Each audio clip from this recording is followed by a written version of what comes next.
Welcome to Knife Chats. If you like this video, please like, share, and subscribe to my channel. Thank you.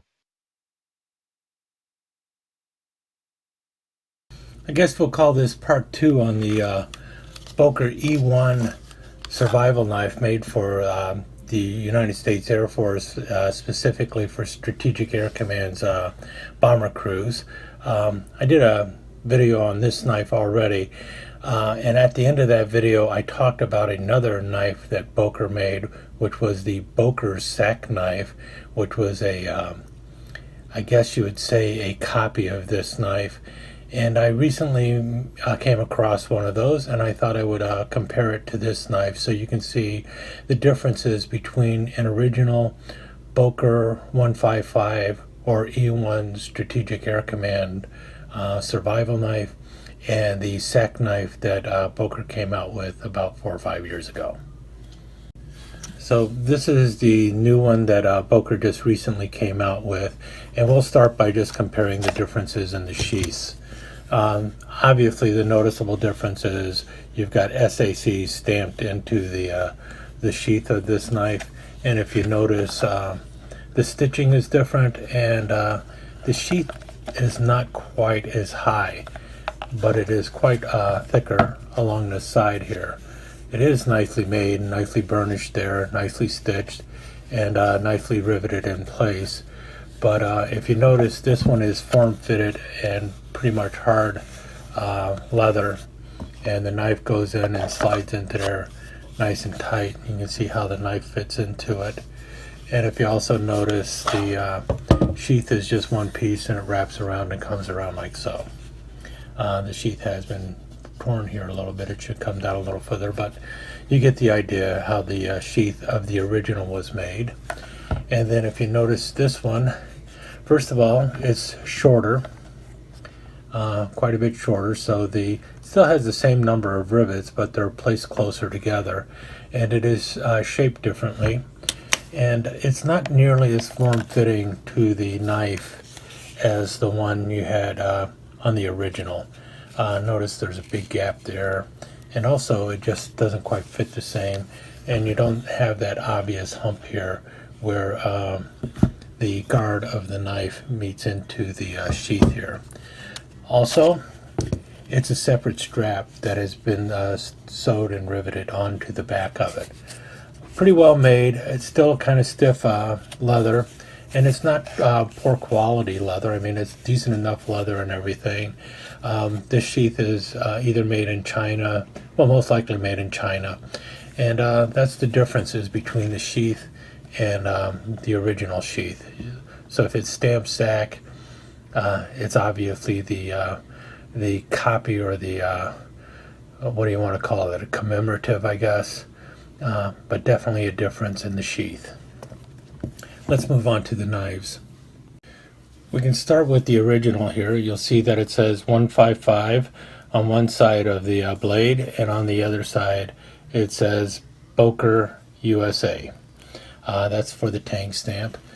And on the newer version, the commemorative, you'll see it says SK5 carbon steel 1274, and then on the other side you have the etch that says Boker Plus, so Boker Plus, and nowhere does it mark it as 155, because actually this is pattern number 1274 for Boker. If you notice the blade length on the new one is slightly shorter. If you notice now, the back side is pressing.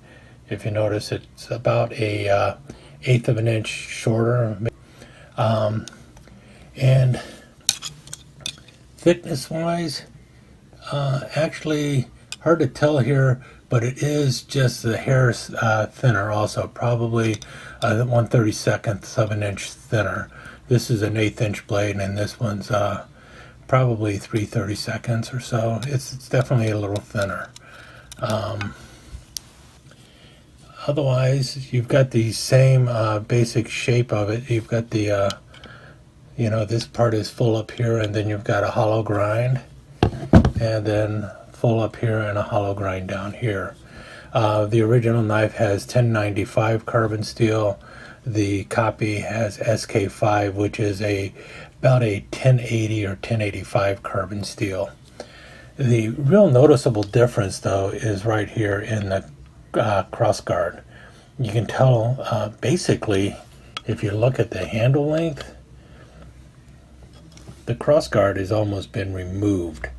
And this is a pretty thick crossguard, and that makes up about a quarter of an inch. And this knife is about a quarter of an inch shorter than the original. And then also just the general shape of the handle is quite significantly different. Notice how this one just curves in. This is the commemorative. The original has a definite stop and also has multiple portions for that guard. You've got some leather up here, a brass guard, and then an aluminum guard up here. And then you have the aluminum pommels back here that are definitely a different shape. Notice it's much smaller.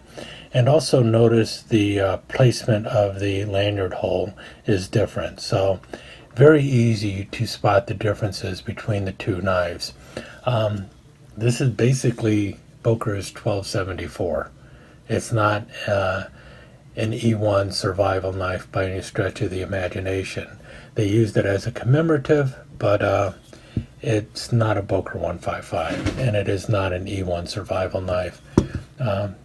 You can call it a commemorative, but it's a stretch to consider this a genuine strategic air command knife, and it's not even a very good commemorative because it doesn't really copy it too well. That said, 1085 carbon steel, SK5, cold steel uses it all the time, and a lot of people rave about it, so I'm sure it's a good blade. And the build of this knife is excellent, very smooth. The stacked leather is wonderful. You've got a wonderful swell in the pommel here, or in the handle, and it feels good in the hand, even though it is a short handle. You've got good space here for you to pinch up on it, and you can get up there on the blade pretty well. So would it make a good bird and trout knife? Yeah, I think it would. But I think the big selling point of this knife was that it was the sack knife. I mean, they put it right there on the sheath, and that's really what you're paying for it.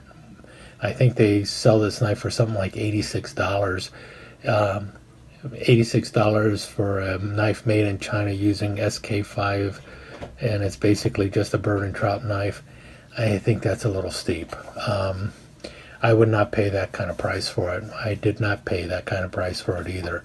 Is it a good knife? Yeah. Is it worth the $86? That's really up to you to decide. I would not pay that much. I would, if I could get it on sale for maybe $35, $40, I'd probably hop on it then, because it's a good $35, $40 knife. I don't know if it's a good $80 knife though. Anyway, my cat's calling me, so I gotta let it go now. I thought I would just talk a little bit about the commemorative sack knife and my thoughts on it. Hope you enjoyed it.